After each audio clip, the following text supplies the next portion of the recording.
Good afternoon. Welcome to Jim Munley's World of Weather. Clicked on to the long-range weather forecast discussion for July 13th to 27th.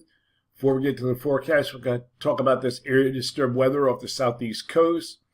And it's expected to form over the next couple, may form, let's put it that way, over the next couple of days as it generally tracks in this direction. It might run out of time before it runs into the land over the southeast this weekend. We'll keep an eye on that. That could be a rainmaker, if anything. Okay, let's take a look at what the model is saying about this. We're going to see this low. This is GFS. Here's the low. And then at 2 a.m. in the morning, it kind of meanders. This is GFS and brings it inland to Georgia. Rain up to the north. I don't know about that. And then we look at the European. I don't know, it's kind of a weak diffuse system. It brings it in like Saturday to the border of North Carolina coast, but it's still weak, so it doesn't really develop too much of anything. So we'll keep an eye on that.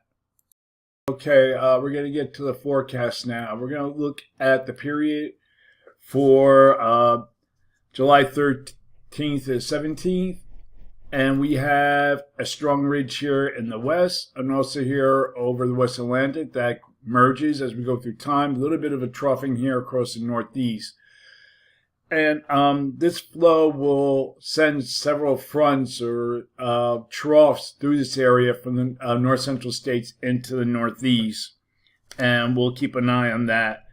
And the upper ridge in the west will cause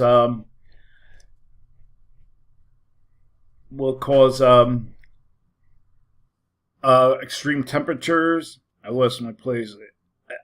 Extreme heat. The ridge will shift eastward, this one, and this one will come westward, and this will spread the heat across the east central states later in the period. So the story will be the heat. We're going to look here at the temperatures, the high temperatures for this period. See, we have low 100s, near 100 degrees here across parts of the southeast, 110s in the for California, the southwest, parts of the Mountain West. So this will be very hot temperatures that will be spreading eastward. But this ridge will be weakening, and as it spreads eastward, it won't be as extreme. I hope that's the case. Okay, we're going to look at the period now for July 18th to 22nd.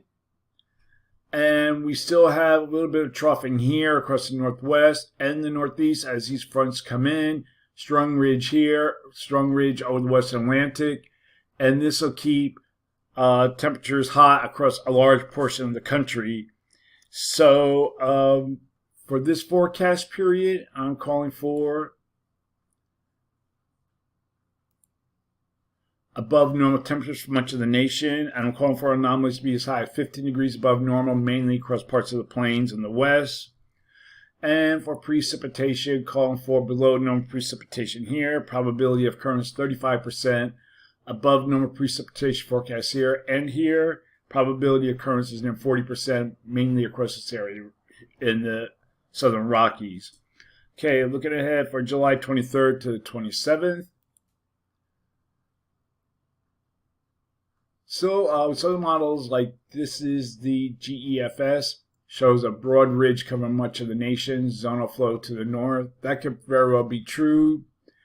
I think we're looking at a pattern similar to this that the European ensemble shows.